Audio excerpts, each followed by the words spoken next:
Nakakagulat, 7 salita lang ang binitawan ni Alex Ila at biglang nanahimik ang buong ATP Open. Isang 21 anyos mula sa Pilipinas, rank 18 sa mundo at may dalang bigat ng isang buong bansa, ang nagbigay ng isang mensaheng nagpatigil sa tennis establishment. Walang nag-akalang ganito ang magiging dating nito. Isang Filipina sensation na tinalo na ang mga Olympic champion at mga alamat ng Grand Slam. Isang batang superstar na may garantisadong $100 at 40,000 at isang $70 milyong torneo sa kanyang mga paa. At 7 salita lang ang perpektong naglalarawan sa puso ng isang kampiyon na tumatangging magpakaaga. Nung umupo si Alex Ila para sa kanyang pre-US Open press conference, nakikinig ang buong mundo ng tennis. Ang 21 anyos na Filipina sensation ay nakagawa na ng kasaysayan. Naging pinakamataas na rank na babaeng taga Southeast Asia sa kasaysayan ng tennis siya sa world number 18.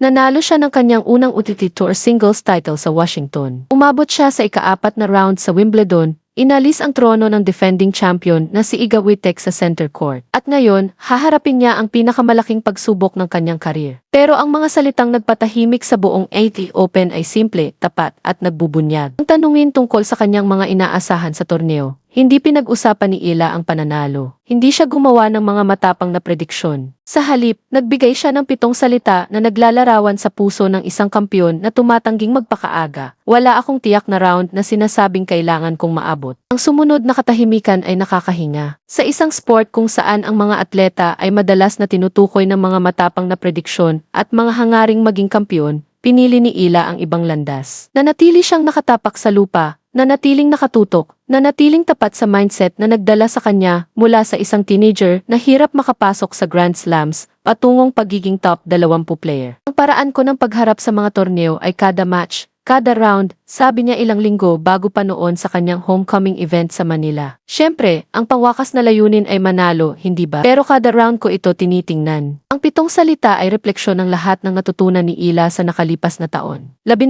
buwan pa lang ang nakalipas, dumating si Ila sa ATP Open na rank number 75 sa mundo, sinusubukan pa rin. Ay tatag ang sarili sa loob ng top 100. Umalis siya na may kasaysayan, naging kauna-unahang Pilipinong nanalo ng Grand Slam main draw match sa Open era. Ngayon, bumabalik siya bilang isang lehitimong contender, may dalang isa pang taon ng karanasan, nakapaglaro sa 3 pang Grand Slam main draws, nakaharap ang mga top 10 opponent, at nakaranas ng mga high-pressure na laban sa ilan sa pinakamalalaking pangalan sa tennis. Pinaliwanag ni Ila ang pagbabago sa kanyang mindset sa Cincinnati Open. Alam ko rin na hindi ko mararanasan ang mga bagay na ito kung hindi ko ginawa ang lahat ng trabaho bago pa nito, sabi niya. Alam kong hindi ko ito patuloy na mararanasan kung hindi ko itutuloy ang trabahong iyon. Pero totoo, talagang nakatulong ito sa akin na lumago bilang tao at makita ang mga bagay mula sa ibang pananaw. Pinaglakan nito akong mag-mature. Marami itong itinurong leksyon, pero marami rin itong ibinigay na kagalakan. Ang 7 salita ay pagkilala rin sa pressure na dala ng pagiging top 20 player. Natutunan ni Ila na pamahalaan ang mga inaasahan. Kompetitibong atleta ako, kaya may pressure.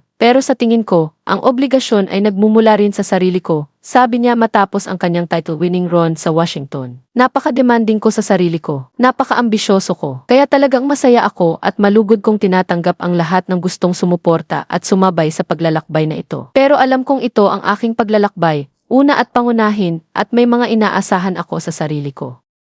Natahimik ang buong ATP Open dahil may sinabi si Ila na walang inaasahan ng lahat. Hindi siya nakatuon sa isang tiyak na resulta. Nakatuon siya sa proseso, sa paglalakbay, sa trabahong nagdala sa kanya hanggang dito. At iyon marahil ang pinakamakapangyarihang mensahe ng lahat. Ang 7 salitang nagpatahimik sa buong ATP Open ay hindi lang basta isang komento. Produkto ito ng isang mindset na nagdala kay Alex Ila mula sa isang teenager na hirap makapasok sa Grand Slams, patungong pagiging top 20 player at pinakamataas na rank na babaeng taga Southeast Asia sa kasaysayan ng tennis. Kapag naintindihan ang mindset na iyon, makikita ng eksakto kung bakit niya nakamit ang napakarami sa edad na 21. Laging nilalapitan ni Ila ang kanyang career na may focus sa proseso kaysa sa mga resulta. Isang araw matapos ang kanyang makasaysayang takbo sa Wimbledon, kung saan naging kauna-unahang Pilipino siyang umabot sa ika-4 na round ng isang Grand Slam at inalis ang trono ng defending champion na si Iga Swiatek sa center court. Tinanong si Ila tungkol sa kanyang pagharap sa paparating na ATP Open. Ang kanyang sagot ay nagbunyag ng pundasyon ng kanyang tagumpay. Gusto kong umabot hanggang sa pinakamalayong kaya ko, sabi niya sa kanyang homecoming event sa Manila na inorganisa ng Globe at Ayala Malls sa Glorieta Activity Center. Siyempre, ang pangwakas na layunin ay manalo, hindi ba? Pero kada round ko ito tinitingnan. Ang 7 salita ay parehong mensahe na ilang buwan na niyang ipinararating. Sa Cincinnati Open, sa kanyang pre-tournament press conference, hinabaan ni Ila ang pilosopiyang ito. Alam ko rin na hindi ko mararanasan ang mga bagay na ito kung hindi ko ginawa ang lahat ng trabaho bago pa nito, sabi niya. Alam kong hindi ko ito patuloy na mararanasan kung hindi ko itutuloy ang trabahong iyon. Ang pahayag ay nagpapakita ng maturity na hindi tugma sa kanyang edad. Hindi lang basta sinuwerte si Ila. Nagtrabaho siya, at alam niyang ang tanging paraan para mapanatili ang tagumpay ay patuloy na gawin ang parehong bagay na nagdala sa kanya hanggang dito. Tinugunan din ni Ila ang pressure na dala ng kanyang bagong kasikatan. Kompetitibong atleta ako, kaya may pressure. Pero sa tingin ko, ang obligasyon ay nagmumula rin sa sarili ko, sabi niya matapos ang kanyang title-winning run sa Washington, kung saan tinalo niya si Leylah Fernandez sa quarterfinals. 6 tandang bawas 2, 7 tandang bawas 6, matapos mapag-isa tandang bawas 5 sa second set. Napaka-demanding ko sa sarili ko. Napaka-ambisyoso ko. Ang mga salita ay malakas na paalala na ang motibasyon ni Ila ay nagmumula sa loob. Hindi siya nagtatangkang tuparin ang mga inaasahan ng iba. Sinusubukan niyang tuparin ang kanya mismong inaasahan. Pero ang 7 salita ay kumakatawan din sa pagkilala na ang paglalakbay ay kasing halaga ng destinasyon. Sa tingin ko, talagang nakatulong ito sa akin na lumago bilang tao at makita ang mga bagay mula sa ibang pananaw, sabi ni Ila. Pinaglakan nito akong mag-mature. Marami itong itinurong leksyon, pero marami rin itong ibinigay na kagalakan. Ang pananaw na iyon ang nagpahintulot kay Ila na harapin ang napakalaking pressure ng pagiging kauna-unahang Pilipino na umabot sa ganito. Antas. Ang 7 salita ay hindi lang tungkol sa isang torneo. Tungkol ito sa isang pilosopiya sa buhay, isang paniniwala na ang pagtutok sa proseso, kaysa sa resulta ang tanging paraan para makamit ang kadakilaan. Napansin iyon ng mundo ng tennis. Si Greg Rusedski, ang dating world number 4 at Elite Open finalist, ay nagpuri sa mentality ni Ila bilang walang kapantay. Lahat kayang maglaro pero ito ay swagger. Ito ay paniniwala, nasa pagitan ng mga tainga. Ito ang intensity, sabi ni Rusedski. Mayroon siyang lahat ng kailangan. Sa totoo lang, parang panaginip siyang makatrabaho. Si Rick Maxey, ang alamat na coach na minsang nagturo kina Serena at Venus Williams, ay tinawag si Ila na Philippine Machine at nagpuri sa kanyang malinis na pagpalo ng bola at kakayahang humarap sa iba't ibang estilo ng kalaban. Ang Philippine Machine sa magkabilang pakpak ay pumapalo ng bola ng napakalinis, isinulat ni Maxey sa ipapakita sa atin ng Open ang higit pa kung kaya niyang kumatok sa pinto ng Grand Slam. Ang 7 salita ay nagpatahimik sa buong Open dahil hindi ito inaasahan. Sa isang sport kung saan ang mga atleta ay madalas na tinutukoy ng mga matapang na prediksyon at mga hangaring maging kampiyon, pinili ni Ila ang ibang landas. Nanatili siyang nakatapak sa lupa, nanatiling nakatutok, nanatiling tapat sa mindset na nagdala sa kanya mula sa isang teenager na hirap makapasok sa Grand Slams patungong pagiging top 20 player. Iyon marahil ang pinakamakapangyarihang mensahe ng lahat. Ang 7 salitang nagpatahimik sa buong Open ay hindi lang basta soundbite. Produkto ito ng isang pilosopiya na pinupino ni Alex Ila sa buong kanyang career. Isang pilosopiya na nagdala sa kanya mula sa isang teenager na nagsusumikap sa mga tournament patungong pagiging top 20 player na seeded sa Grand Slams. Wala akong tiyak na round sa Open na sinasabing kailangan kong maabot, sabi ni Ila sa kanyang homecoming event sa Manila na inorganisa ng Globe at Ayala Malls sa Glorieta Activity Center. Ang paraan ko ng pagharap sa mga torneo ay kada match, kada round. Ang pagharap na ito ay malalim na nakaugat sa etika ng trabaho na binuo niya bago pa man siya kilalanin ng mundo. Sa Play Mind Games with Alex Ila ng Nike,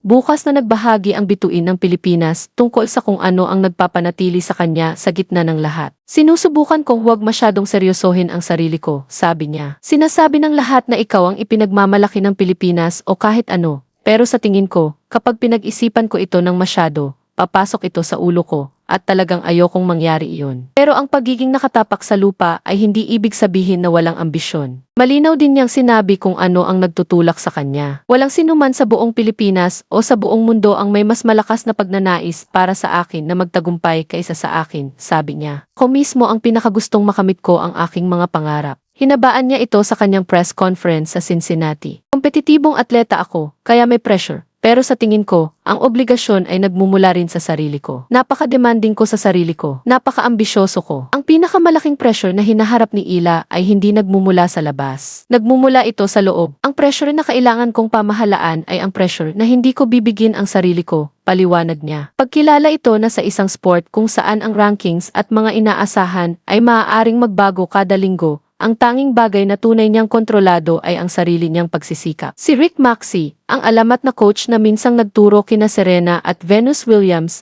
ay nakilala ang katangiang ito. Tinuri niya ang malinis na pagpalo ni Ila at kakayahang humarap sa iba't ibang estilo ng kalaban. Si Greg Rusedski, ang dating world number 4, ay tinawag ang kanyang mentality bilang walang kapantay. Para kay Ila, ang paglalakbay ang destinasyon, at ang paglalakbay na iyon ay laging itinayo sa parehong pundasyon, paghahanda, disiplina, at hindi natitinag na pokus sa proseso. Ang 7 salita ay hindi lang tungkol sa isang torneo. Tungkol ito sa isang buong buhay ng trabaho. Ang 7 salitang nagpatahimik sa buong ATP Open ay hindi lang basta isang biglaang soundbite. Produkto ito ng isang pilosopiya na pinupino ni Alex Ila sa buong kanyang karir. Isang pilosopiya na hinubog ng disiplina, kamalayan sa sarili at hindi natitinag na pangako sa proseso. Kapag naintindihan ang pilosopiyang iyon, makikita ng eksakto kung bakit niya nakamit ang napakarami sa edad na 21. Napakalaki ng pressure na hinaharap niya. Ang bigat ng isang bansa, ang mga inaasahan ng milyon-milyon, ang palagi ang paghahambing sa mga alamat gaya ni Manny Pacquiao.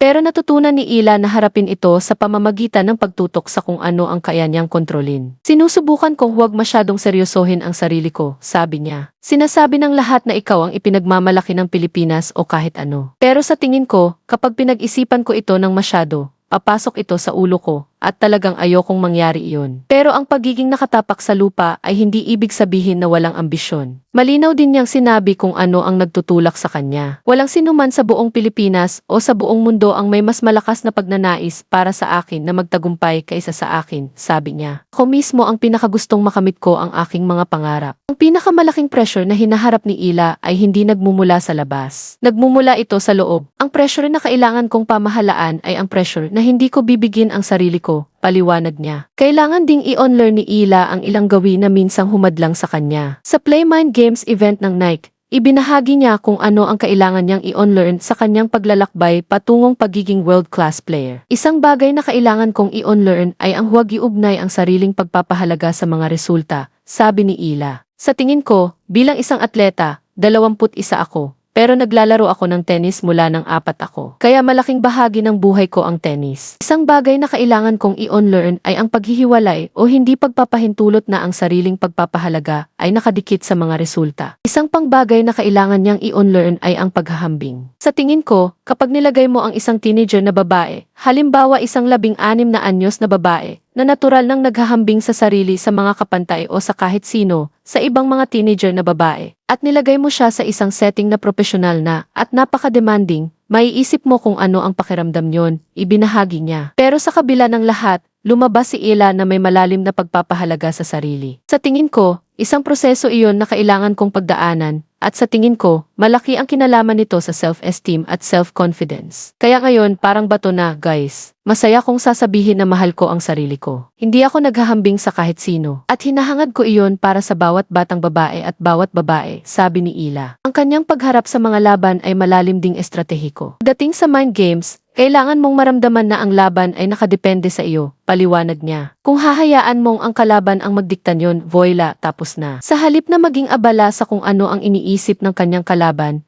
ibinabalik niya ang kanyang atensyon sa mentality na gusto niyang dalhin sa court. Hindi mo kontrolado kung ano ang iniisip ng kalaban. Hindi mo kontrolado kung ano ang kanilang mindset, sabi niya. Pero hanggat lumalabas ka at masaya ka sa mindset na meron ka, lalabas ka sa court na iyon ng walang pagsisisi. Ang pilosopiya ay lumalampas sa tennis. Ang pressure ay hindi eksklusibo sa mga profesional na atleta, binanggit niya. Lahat ay kailangang matuklasan kung paano sila gumagana kapag mataas ang stakes at kung paano magpatuloy kapag mahirap patigilin ang kanilang mga isip. Ang kanyang solusyon ay simple. Nagsusulat siya bago ang isang laban. Nire-record niya ang kanyang game plan at ang mga pinakamahalagang punto na kailangan niyang tandaan sa isang notebook. Kapag nagiging marami ang laman ng kanyang isip, bumabalik siya sa mga tala na iyon at pinapaliit niya ang kanyang atensyon sa isa o dalawang bagay na kaya niyang gawin agad. Sinusubukan kong bumalik sa mga puntong iyon at minsan pinapaliit ko pa ito sa isa o dalawang bagay, sabi niya. Kung magagawa ko iyon ng normal, karaniwang bumubuti ang lahat. Ang notebook ay hindi nag-aalis ng pressure,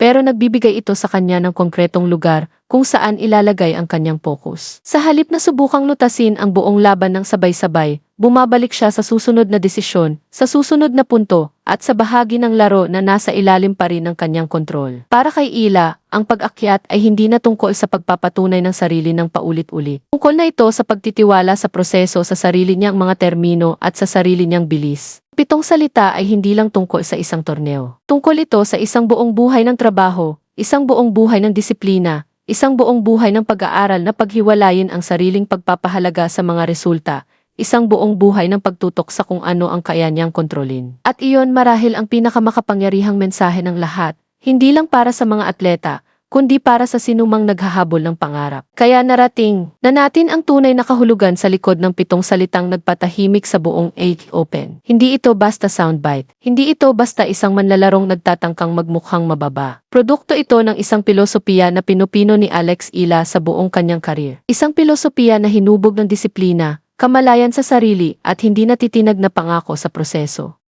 Ang 7 salita, wala akong tiyak na round na sinasabing kailangan kong maabot, ay unang binitawan sa kanyang homecoming event sa Manila na inorganisa ng Globe at Ayala Malls sa Glorieta Activity Center. Pero narinig na ito sa mga press conference, meet and greet, at interview sa buong mundo.